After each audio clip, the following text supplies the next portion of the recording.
XFM Mitra Usaha Sahabat Sepanjang Masa. Halo, selamat siang Sahabat XFM. Bagaimana kabar Anda hari ini? Semoga dalam keadaan baik-baik saja. Kali ini podcast bersama dengan saya Raisa dan rekan saya Bella yang akan membahas terkait bijaknya dalam bermedia sosial. Nah, sahabat XFM, pada era digital ini, akses internet sangat mudah sekali kita dapatkan. Hanya bermodal sebuah telepon pintar, dunia serasa berada dalam genggaman. Kita dapat mengakses media sosial dimanapun berada. Seseorang lebih mudah mengekspresikan perasaannya melalui sosial media. Karena orang yang bersifat pendiam di dunia nyata bisa menjadi pribadi yang bertolak belakang kalau di media sosial. Iya enggak? Semua kegiatan informasi yang sedang trending di sosial media dapat diakses secara mudah melalui internet, baik situs web, aplikasi maupun sosial media lainnya. Kita sebagai penikmat sosial media sudah seharusnya kita bisa melihat informasi yang disajikan lewat sosial media dan bersikap bijak dalam menggunakan sosial media. Karena jika tidak sahabat, mungkin hal-hal yang tidak diinginkan bisa terjadi. Oke, langsung saja nih Kak ke pertanyaan pertama. Nah, sebelumnya podcast kali ini kami mendatangkan narasumber Kak Iva. Halo, selamat siang. Ada Raisa dan Bella. Halo Kak Iva. Selamat siang. Oke, kabarnya gimana nih? Alhamdulillah baik. Baik ya, penuh semangat karena kita hari ini juga meskipun cuacanya nggak cerah, tapi tetap kita cerah ceria, gitu ya. Baik Raisa, Bella, tadi kalau disenggol sudah ada temanya apa? Bijak media sosial. Oke, bagus sekali karena memang kita sekarang apapun itu mudah diakses ya melalui telepon pintar kita ya, dari genggaman kita ya sudah bisa diakses, sudah bisa mendapatkan berbagai informasi dan lain sebagainya ya. Tapi ada dampak-dampaknya juga pastinya ya. Maka dari itu bakal kita ulas untuk siang hari ini gitu ya. Oke, saya Iva pasti siap. Baik Kak Iva, langsung saja ya Kak ke pertanyaan yang pertama. Boleh. Silahkan bilang. Apa sih Kak dampak negatif dari bermedia sosial itu? Oke, ini awal pertanyaan udah dampak dulu nih ya. Boleh, tidak apa-apa. Kalau taruh di depan pertanyaannya, siapa tahu nanti adik-adikmu atau pendengar kita ya khususnya jadi ketakutan ini bermedia sosial atau mungkin lebih bijak, bukan takut lagi ya. Betul. Karena penggunaan media sosial yang berlebihan pastinya dapat menimbulkan banyak sekali dampaknya. Ya, apalagi dampak negatifnya ya. Yang pastinya masalah kesehatan mental. Nah, penggunaan media sosial yang berlebihan sekali lagi dapat menyebabkan depresi, kadang juga muncul kecemasan dan rendahnya harga diri. Nah ya, hal ini juga dapat terjadi karena tekanan untuk selalu tampil sempurna, biasanya gitu ya. Selain masalah kesehatan mental, ada juga kecanduan. Ya, kadang bangun tidur yang dicari gadget dulu, ya karena ya itu tadi ada kecanduannya ya. Sudah kebiasaan. Betul. Yang berikutnya juga penyebaran informasi palsu, hoax. Nah, mudahnya akses ke internet, kita jadi mudah ada info apa ini, forward atau dikirim ke mana, ke temen atau belum tahu itu benar apa tidak. Nah itu ya, jadi cenderung menyebarkan informasi palsu dengan mudah atau hoax gitu ya. Jadi ada juga berbagai dampak negatif, misalnya saja data pribadi kita mudah diakses ya, nggak kadang ada orang yang ambil foto kita sedang apa ya. Jadi salah data pribadi itu ya, sehingga kadang membuat rugi gitu ya, membuat rugi pada diri kita sendiri dan pastinya menjauhkan orang-orang yang terasa dekat. Contohnya saja, misalnya kita ada acara nih, seumur-umuran kamu misalnya nongkrong, tapi bawaannya HP sendiri-sendiri, sering nggak seperti itu? Nah, jadi berasa sudah dekat nih tapi berasa jauh, ngapain ya udah HP-nya dikumpulkan saja gitu ya. Itu sih banyak sekali di luar itu juga. Jadi dampak negatifnya cenderung lebih banyak daripada positifnya gitu, Raisa, Bella. Ya. Oke, pertanyaan yang kedua, Mengapa sih Kak kita harus bijak dalam bermedia sosial? Ya, karena tadi itu sudah di-share dampak negatifnya begitu banyaknya ya. Jadi bermedia sosial juga harus bijak supaya dampak positifnya bisa kita rasakan. Ya nggak? Iya. Jadi pastinya supaya apa? Bijak bermedia sosial itu penting karena untuk menjaga integritas dan menghasilkan dampak positif. Nah, yang pertama pastinya kalau terjadi pelanggaran-pelanggaran dalam bermedia sosial pasti ada pelanggaran hukum. Takutnya itu yang paling kejam kan itu ya, nanti bisa dipidana, dipercayakan dan lain sebagainya ya. Penjara bisa. Nah, jadi waspada juga terhadap informasi yang beredar. Jadi kalau ada informasi apapun itu Kita saring harus, dulu yuk, ya, saring dulu. mencari. Jangan serta-merta, waduh ini membuat cemas misalnya ada kecelakaan dan lain sebagainya, di-share gitu aja. Belum Tolonglah. tahu itu benar Iya, atau jadi tidaknya. meskipun benar pun kita harus menjaga privasi orang lain juga. Betul. Karena jempol kita itu adalah harimau kita. Iya. Sekarang ya. Betul. Dan pastinya supaya menjaga privasi itu penting, perhatikan juga durasi penggunaan. Kalau apalagi misalnya kamu itu waktunya jam sekolah ya udah, kalau Jam tidak sekolah. ya, kalau Fokus. waktunya belajar ya belajar. Main Di HP, rumah main HP. waktunya ibadah ya ibadah gitu ya. Pilih konten yang terbaik juga, pilih yang baik. Kalau yang nggak baik, jangan ya deh ya. Hindari saja karena begitu banyak ribuan bahkan jutaan konten-konten yang disuguhkan dari misalnya YouTube, TikTok yang lagi hit kan. Jadi kita memang harus benar-benar bisa menyaring mana yang bagus untuk kita, mana yang harus kita tinggalkan. Jadi kita harus pintar sendiri dalam atau bijak dalam bermedia sosial. Gitu. Pertanyaan ketiga, di manakah biasanya remaja menggunakan media sosial itu, Kak? Oke, saya kira kalau masalah menggunakan media sosial itu tidak hanya remaja saja sih ya. Sekarang semua kalangan, semua usia. Betul. Jadi dari misalnya sudah usia 1 tahun aja untuk menenangkan anaknya dibawain HP, biar anaknya nggak nangis. Ya.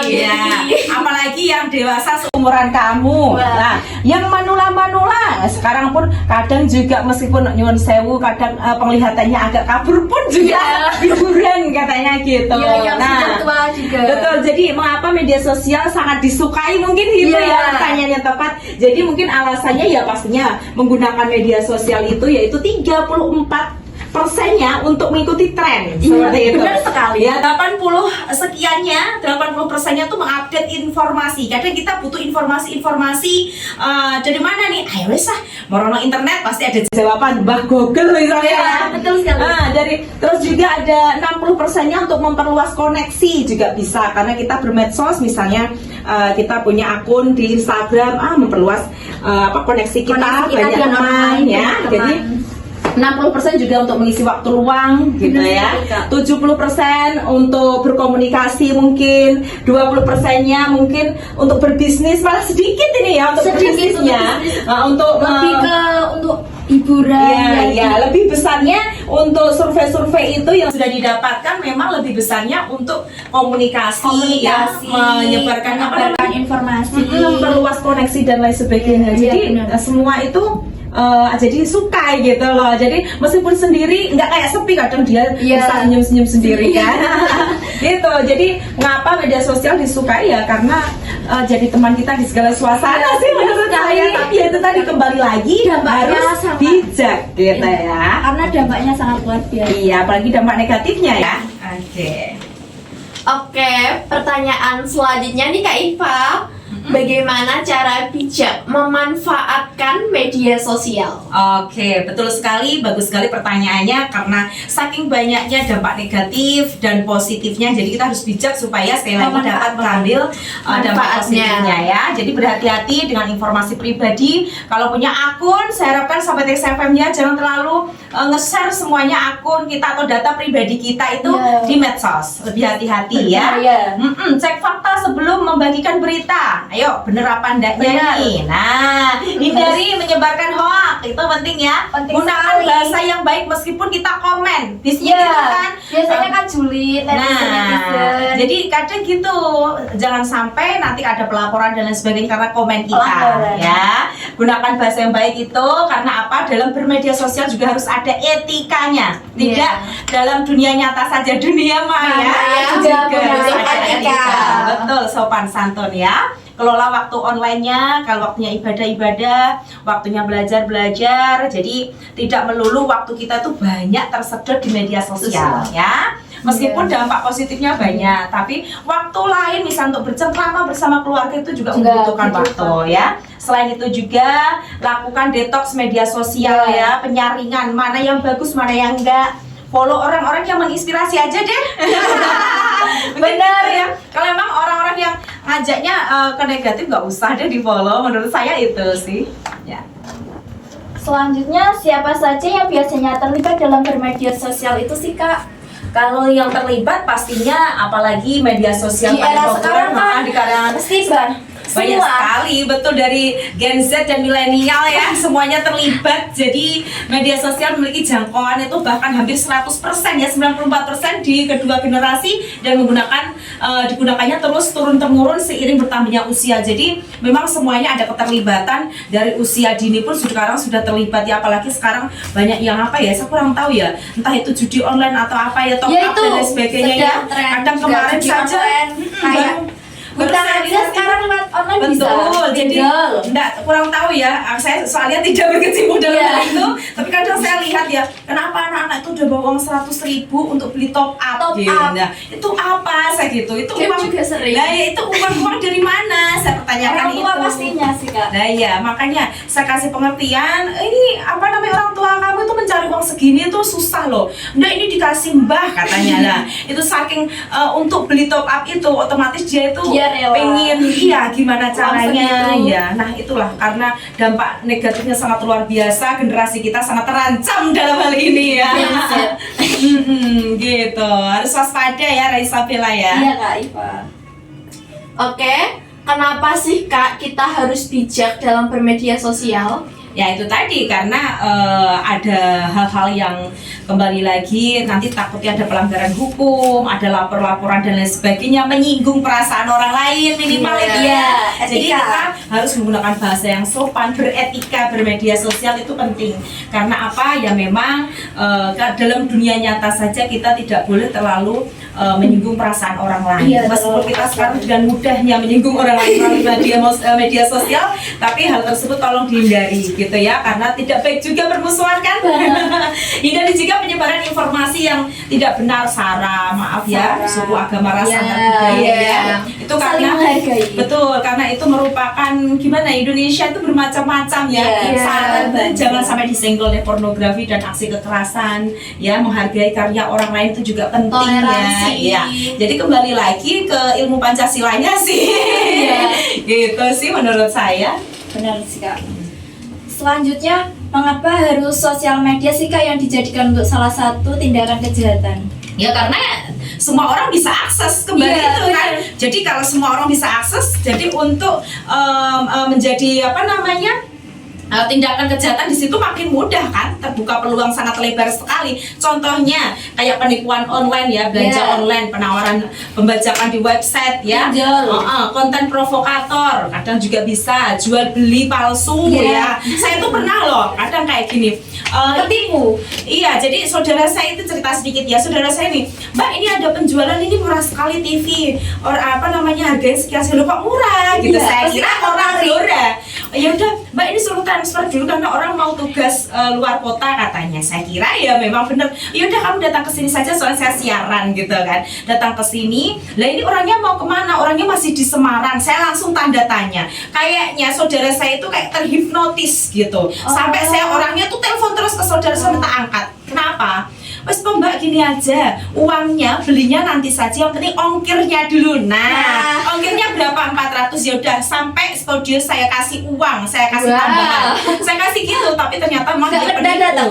nggak datang lah, karena saking mudahnya kita tuh istilahnya terhipnotis dengan hal-hal tersebut. Jadi memang kita harus ekstra berhati-hati karena dengan penawaran-penawaran yang luar biasa itu, justru kita harus pertanyakan loh. Misalnya enggak, Misalnya dengan keuntungan sekian lah, wong kita kerja sehari saja di logika gajinya berapa, tapi masa mau dikasih misal 15 juta kan nggak logis. Kalau nggak logis harusnya dipertanyakan ya. Ojo, wah ini duit akeh ini, nggak mungkin orang itu mau rugi itu nggak mungkin ya enggak. Jadi harus misalnya kalau kayak kemarin kan ada JNT katanya gitu, memberikan hadiah HP padahal dia tidak ada program, ya ada oknum-oknum yang menyalahgunakan ya. Jadi dia transfer dulu 5 juta 4 juta lah. Kalau ngasih hadiah kan harusnya cuma-cuma kan, oke lah pajak, tapi kan harusnya hadiah sudah ada di nih. tangan kita. Jadi kita harus pinter-pinter sih ya, maksudnya jangan terlihat bodoh untuk HP kita gitu ya. Jadi harus pinter, kalau emang nggak logis, tolong jangan dipercaya gitu aja. Masyarakat awam kan lebih tertarik kayak, wah ini murah gitu kan. Iya betul, makanya harus ilmu logikanya harus main. Kalau memang misalnya dengan harga sekian, loh biasanya dari oke lah, misalnya kalau lebih murah itu oke, namanya online dan lain sebagainya. Tapi kira-kira murahnya tuh berapa persen kan bisa dilacak ya. Kalau misalnya harga TV nih, kalau standarnya mungkin kalau bekas 1,5 atau 1 juta, kalau mungkin dia 200.000 kayak itu agak mungkin ya. Jadi semuanya ilmu logika kita harus main di sini. Kita harus pinter-pinter sekali. Terus ada lagi orang sini juga dulu pernah kayak penipuan Baim Wong, pernah kan kedengeran? Viral kan ya? Jadi nanti saya live kan di Trans TV kayak gini, tapi transfer dulu 5 juta ya gitu, nanti biar tim ke situ untuk nanti akan dikembalikan dananya dan lain sebagainya. Nah, jadi kayaknya itu maksudnya logika enggaknya itu kita kan bisa memainkan gitu loh. Nah jadi uangnya hilang 5 juta gitu loh. Jadi bukannya saya menganggap orangnya itu bodoh, enggak, kita harus lebih bijak lagi, lebih logis lagi dalam semuanya hal, apalagi itu media sosial. Gitu sih Bella, ada Raisa, terima kasih. Terima kasih atas informasi yang diberikan Mbak Iva. Oke, sudah? Oke deh Kak, pokoknya pesan saya ya kepada pendengar Radio SFM Blora khususnya, yuk kita bijak dalam bermedia sosial, karena kalau kita tidak bijak dalam bermedia sosial pastinya juga akan merugikan diri sendiri ya, sendiri dulu. Jadi supaya kita lebih nyaman, aman, harus bijak bermedia sosial. Kalau tidak logis ya udah tinggalkan, jangan mudah percaya, karena sekali lagi kita percaya hanya pada Tuhan Yang Maha Esa. Terima kasih Raisa, Bella. Sahabat XFM, media memiliki kekuatan yang sangat besar dalam membentuk dan memengaruhi masyarakat kita. Dan pengaruhnya tidak dapat diremehkan. Media sosial telah merevolusi cara kita berkomunikasi, berbagi informasi, dan terhubung dengan orang lain. Namun, penting untuk mengenali potensi kerugiannya seperti masalah privasi, visi informasi, dan penyebaran berita palsu. Terima kasih telah mendengarkan podcast kami hari ini. Kami harap Anda menikmati konten yang kami sajikan dengan mendapatkan wawasan baru dan topik yang dibahas. Kami juga ingin mengucapkan terima kasih kepada pendengar setia kami yang telah mendukung podcast ini. Kami sangat menghargai dukungan dan umpan balik yang telah Anda berikan. Tetaplah terhubung dengan kami dan jangan lupa untuk berbagi podcast kami dengan teman dan keluarga. Semoga harimu menyenangkan dan terinspirasi. Sampai jumpa. Izinkan saya Raisa dan rekan saya Bella pamit undur diri. Terima kasih atas kebersamaannya. Akhir kata, wassalamualaikum warahmatullahi wabarakatuh. Salam